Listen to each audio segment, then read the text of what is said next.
So what we got is this 2006 Lexus. Came in pieces from a body shop. Been sitting there for a while. They got in over their heads. And so they brought it over, and it was a cranking no start. Bunch of comms codes, they said. So I took it on, and this is what we got. I apologize for some of the camera work, new camera, and this is a new format for me.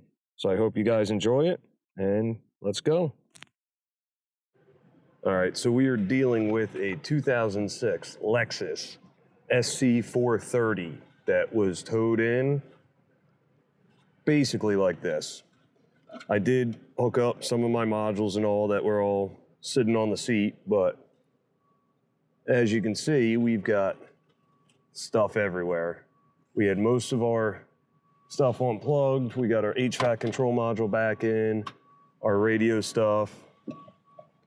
And then,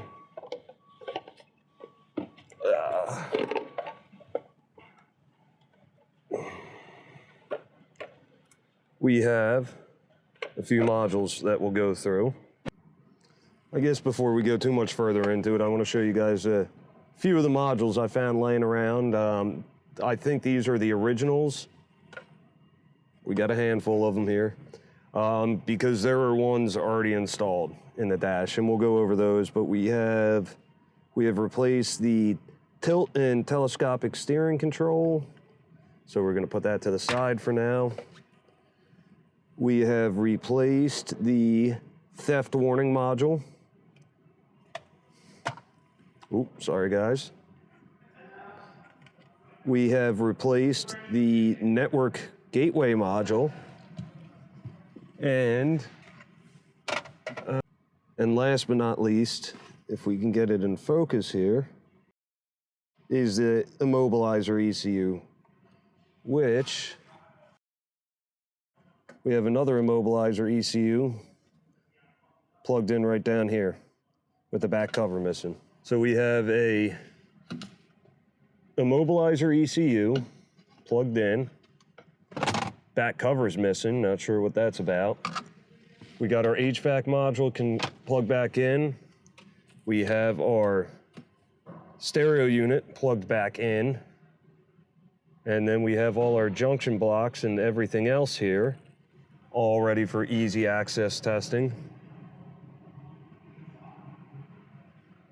So you guys can kind of see what kind of mess it was. We reinstalled back here. We reinstalled this collar, steering column, turn signal assembly, everything else. Reinstalled the instrument cluster for right now.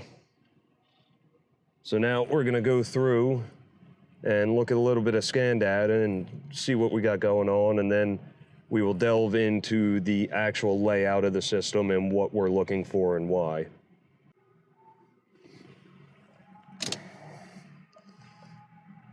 All right, so key on, we got you guys queued up on the dashboard here.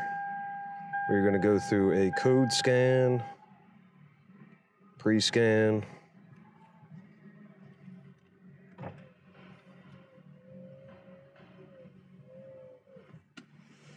All right, so we got codes for engine immobilizer, B2799, current and history.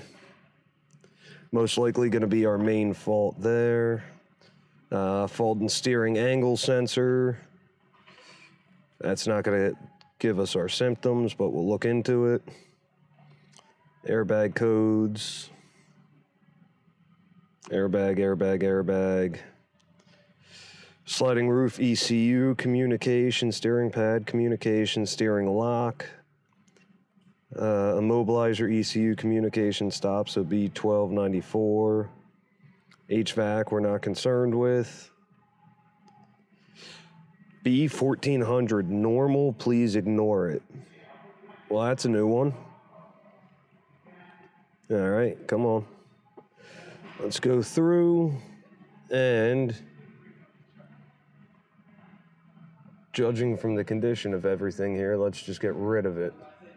Let's clear everything out, clear all codes read by code scan, because so much stuff has been completely and totally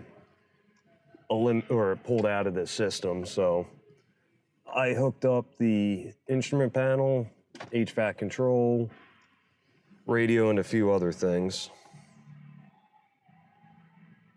So we're going to go back and do a fresh code scan.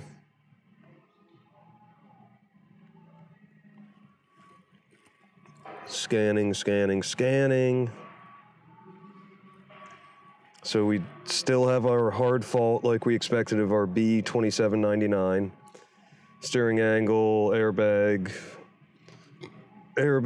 sliding roof ECU, steering pad switch communication, stop, steering lock ECU, immobilizer ECU communication stop. All right, and now we're gonna go for the old cranky.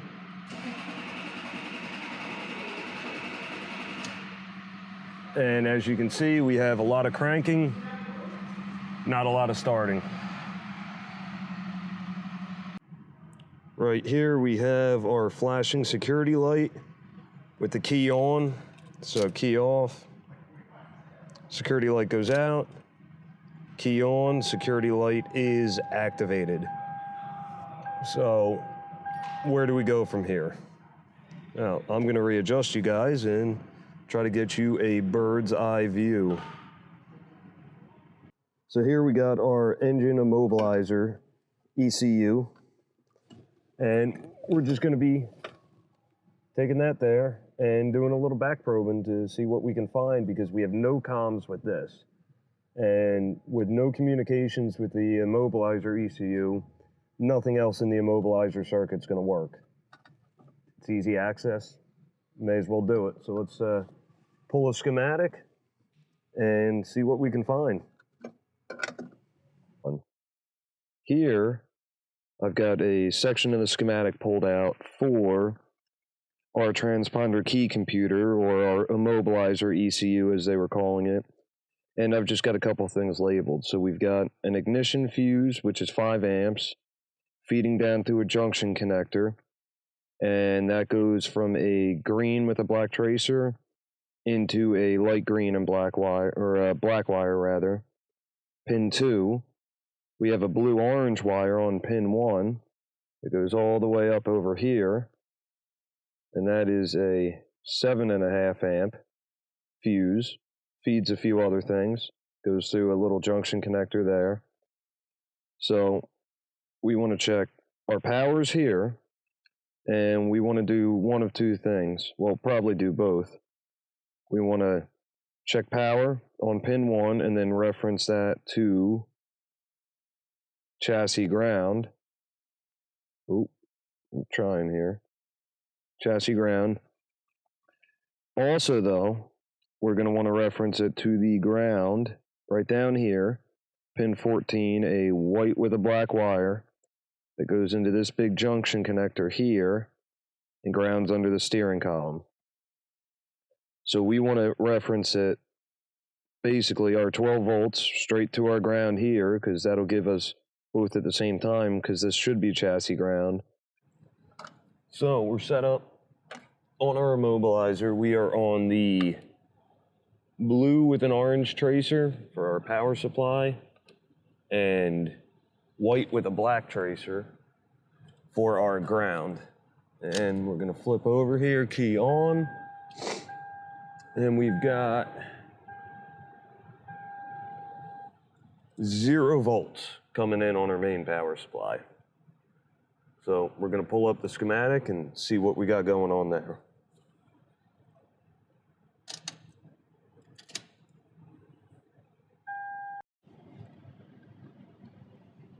All right, so we're in our fuse block here, and we do have good power on our test light. Got that there.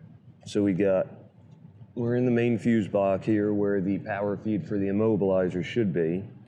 So we're just gonna go through our fuses real quick. Nothing there, nothing there. Nothing there, nothing there. So we got power here. we don't have power there.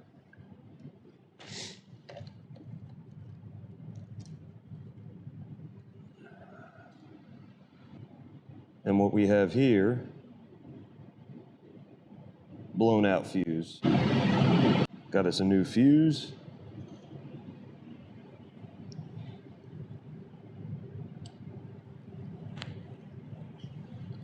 And power there, power there. We're gonna hook up main power feed with our red, and then immobilizer ground there. 0 volts, but if we scale that, we have what's basically a real wonky communication signal coming along through there. So let's bring that back out to the 20 volts we're looking for. And now we're gonna bring that over one wire to our black wire. And we have the same deal there. What we have is that same wonky communication looking signal coming through. So scale back to 20. We do have power now, but not good power. So we're gonna hit our immobilizer module. Security light is still flashing. Let's just go to data display, initializing communication, and nothing. So let's try our open circuit. Oh, which is why we don't like this immobilizer. Open circuit, we're still low. Let's take our other immobilizer.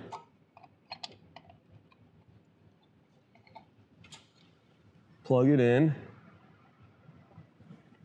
And let's reference this power off of chassis ground. And now we're up to 12 volts there. So we got 12 volts referenced off of chassis, but when we go back to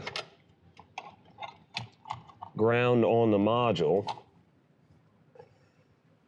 we're back down to wonky communication signal and everything else. So low voltage. So we're gonna pull the schematic here and we're gonna walk through the ground distribution for that module. But if we are getting a good signal at chassis ground versus the immobilizer ground here, so we got a good signal at chassis ground with the power feed, bad when we're using the ground off of the immobilizer ground, and we still have no comms with the immobilizer. So that leads me to believe we want to be looking pretty closely at this ground wire. So we'll see where that runs, or we can temporarily run a ground to this immobilizer, because based off of the schematic we saw, you're going to be able to, it should be a straight to ground path. So we're going to take one end of a wire here, got our banana clip, and we're just going to go right to chassis ground. So we're going to go through at this point. We've got our ground run to chassis ground. We're going to hit retry on our scanner. And we have comms with the immobilizer now, which is our main concern. Now, if we go back to the dashboard here, we'll also see the security light is not blinking. All right, now we're going to focus on the dashboard. So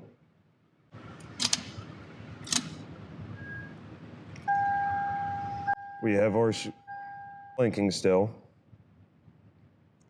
and we're going to take our ground clip here and run that back to chassis ground.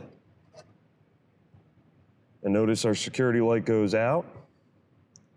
And we're gonna zoom you fellas out a little bit. And we're gonna give her the old crank. Let's give it a key cycle, key off, key on.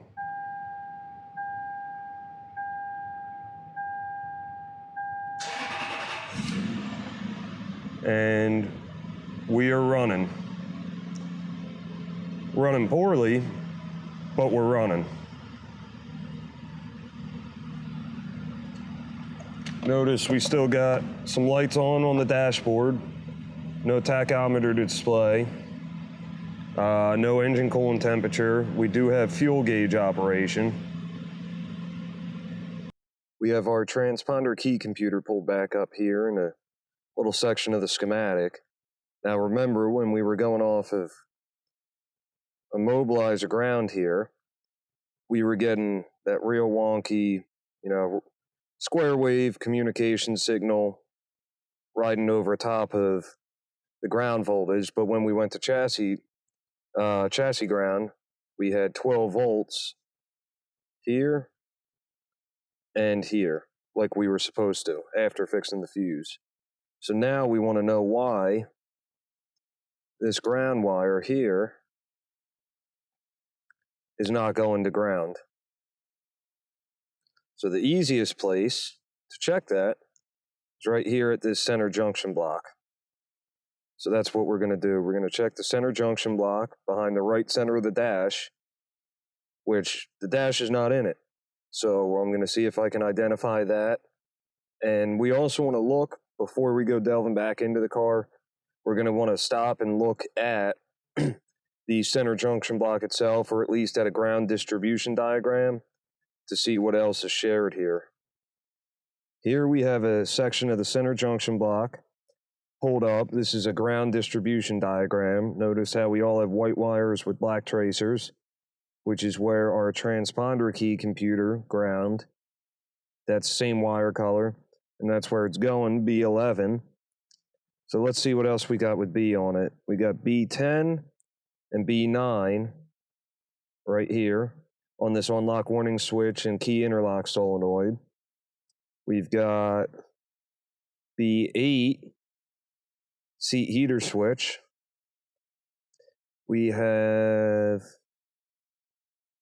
the other ones here look to be different connectors, so we're not super concerned about them, but we do know they are all sharing this center junction block. And we have some stuff. This was throwing a code. Transmission control switch, I believe, was. Gateway ECU was working. So that's all right. Data link connector, we had a ground there because we can communicate with the scan tool and power the scan tool up. Theft deterrent ECU. I believe we had codes for that too, but either way. Tilt and telescoping, I believe we had some issues with that. So let's go in there and see what we got going. All right, so after a little bit of research in our schematics and all, we know that we have a central junction block here, which is where all our powers, well, not all, but where our powers and grounds for the circuit, immobilizer circuit that we're concerned about, run to. And after looking at this and doing some pinouts and all that, we don't have nearly enough white and black wires going into this junction block. And so, what I'm looking at here is this plug here with all our whites and blacks is exactly the same as this plug here with a bunch of blues and all, that I can't find any reference on this specific vehicle for needing to be hooked up into the central junction block. And if we look at them, same connector, same everything. So, because we can't really do any more damage to this thing, and because our schematic leads us to believe that that should be plugged into the central junction block, we're going to plug that back in. We're going to stick this back in its holder, and we're going to give it a shot here. All right, so I got you guys set up on the dashboard here. Cycle key off, cycle key on.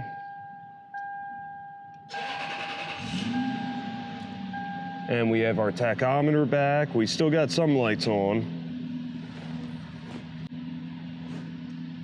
And we're gonna sit there. No check engine light yet, which is good. Then we're gonna go back to engine computer, data display, and no comms with the ECM at this point, which is interesting. So that'll be our next plan of attack, because we did have ECM comms before. So what changed? No comms. All right. This here's just a little bonus footage of me talking to myself and, you know, figuring out what does work, what doesn't work, going through the data, seeing what I have comms with, seeing is there stuff that should be plugged in. Like here, I'm playing around with the main radio. I thought there were two separate radios. Here, it turns out that there's actually the radio and the nav unit. So we're plugging that back in, trying to make sure all that works. Oh yeah, talking to myself. Apparently they got two radios in this thing. No, not with anything intelligent. I bet you were thinking about this all night, weren't you? A little bit, yeah. Just trying to get the last of the crap here. Put the radio in the roof will probably go down by itself. That's actually kind of part of what I was thinking, is that there's still got to be something goofy going on.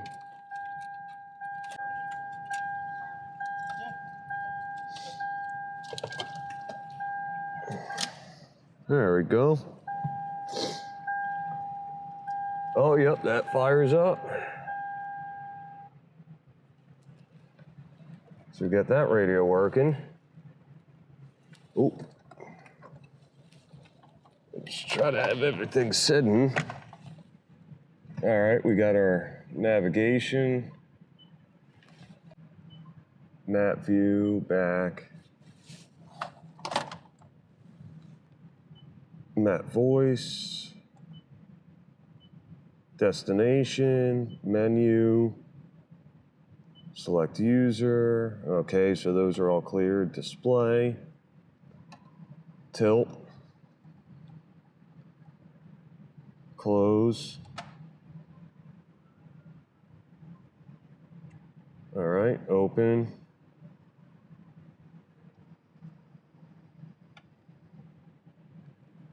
All right, so roof's still not working.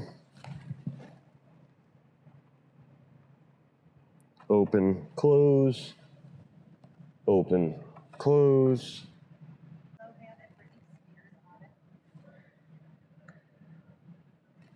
All right, so we kick our radio on.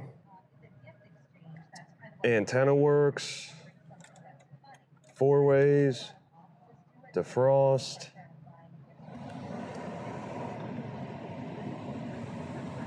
Auto mode. Outside temps working. All right, let's perform another code scan. Just with this stuff hooked in, I don't know that it's gonna make a big bit of difference, but we got a whole stack of crap going. Yeah. Now we just have airbag codes. We got nothing, well, we got HVAC that I'm not concerned about. Immobilizer, all this crap.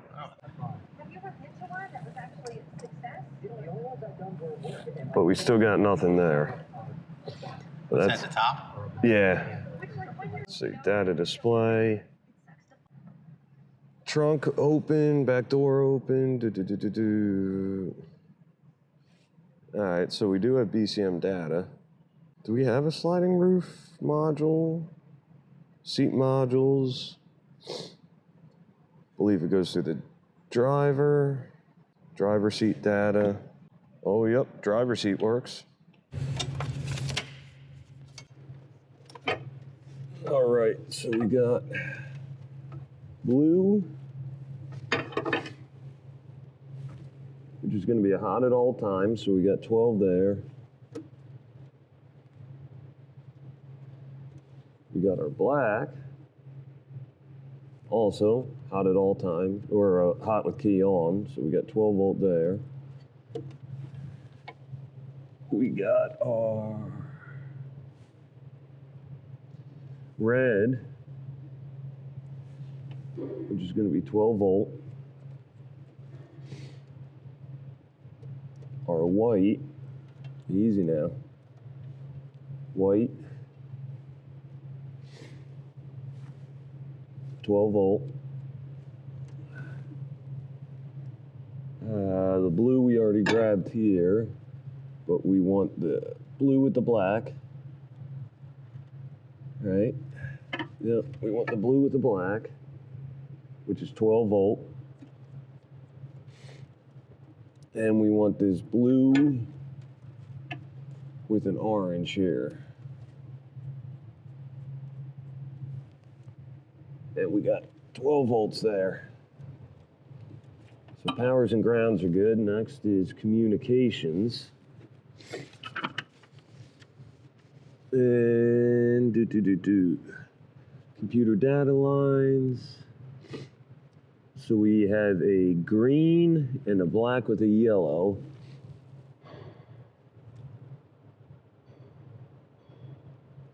And a violet white. So, let's see if we can have,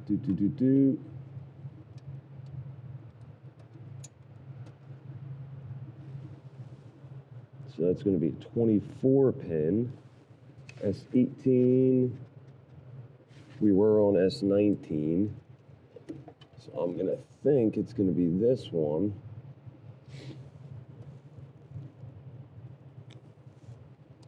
And we're going to look at our green and our black with the yellow. So green.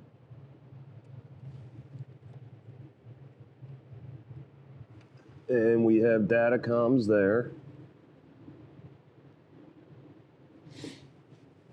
And let's throw our second channel in here. For our black with the yellow. And get that set up.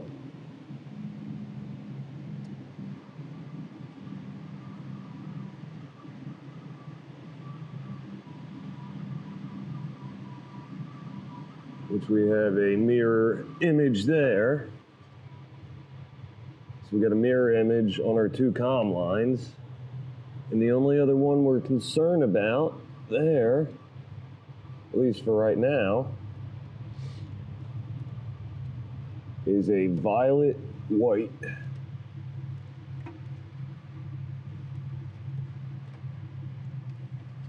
So let's pull that red trace off and go to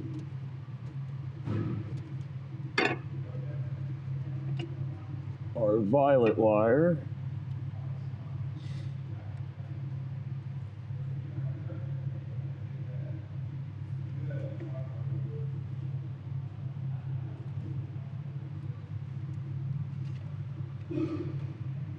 Which should be the same connector, S18, violet white, unless there's another violet wire in here. Let's see. Ah, there we are. Our violet with a white. And we go in there, and what do we have? 12 volts. So we got 12 volts there.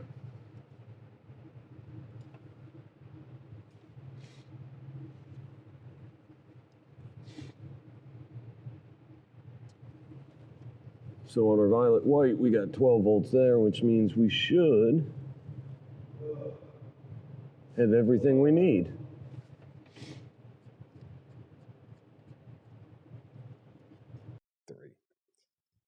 All right, so we kind of trailed off at the end of the video there. Shop wanted that car back now that it was running, drive, and everything else. I was able to figure out the sliding roof ECU. After doing a little research into the system and the code for the sliding roof ECU comm stop, what I realized was that there was a valet switch for the trunk that was all part of the dashboard that was disassembled. So I went through the pile of everything I could find there, found that valet switch, plugged it in, turned it off so that the trunk could open and close with the push button. Hit the sliding roof button, the open button, press and hold, thing opened up like a dream, fold it right in, came back out, everything was golden there. So I didn't stop to get video of that. He wanted it back. He was thrilled to be able to, put 90% of it back together at that point. So they wanted to be done with it. So that's what we did. This was a completely different way of putting together a video from what I'm used to. So I struggled with it a lot. I do have a framework down now, so continuing ones will follow a similar format, but be better. What we really came down to run everything through is we started with one system. In this case, there were a lot of codes, but we knew we had a crank, no start. And at that point, we knew we had an immobilizer code. Everything in this case was out in the open. So ease of access was not a diagnostic direction we needed to worry about. So with everything easy to access, we went right to the transponder key ECU, found we were missing a power right off the bat. So we checked the fuse, boom, boom, boom. We all know where we went from there. We got the transponder ECU working between a plug plugged into the central junction box incorrectly and a lack of power there, which may very well have been the root cause when this thing was in an accident, may have blown that fuse and everything else snowballed as a result of that. Either way, we got that sorted, got the fuse fixed, we got the ground side fixed, and we could have delved into checking comms on all sorts of things, but we got our tack back, we got this, that, we got that back. So many things were unplugged, so many things I don't know where it was, what it was doing, so my job was to get it starting and running, getting the as many modules working as I could based off of what I had, and getting the sliding roof ECU working was just, a nice additional thing there. So it came down to the basics. It was just confirm powers, grounds, comm signals back at that sliding roof ECU, even though it ended up being an interlock issue at the end of the day. But I hope you guys enjoyed this. I'm looking forward to doing more. This is a lot longer than what I normally do. And like I said, I'm working on getting this format all sorted out and making it a whole lot better. So comments, questions, concerns down in the box. Like, subscribe, thumbs down, whatever you want to do. But if you're going to thumbs down, leave a comment. Let me know why. Let me know what I can improve, or if it's just because you feel like thumbs downing. So have a great one, and see you guys next time.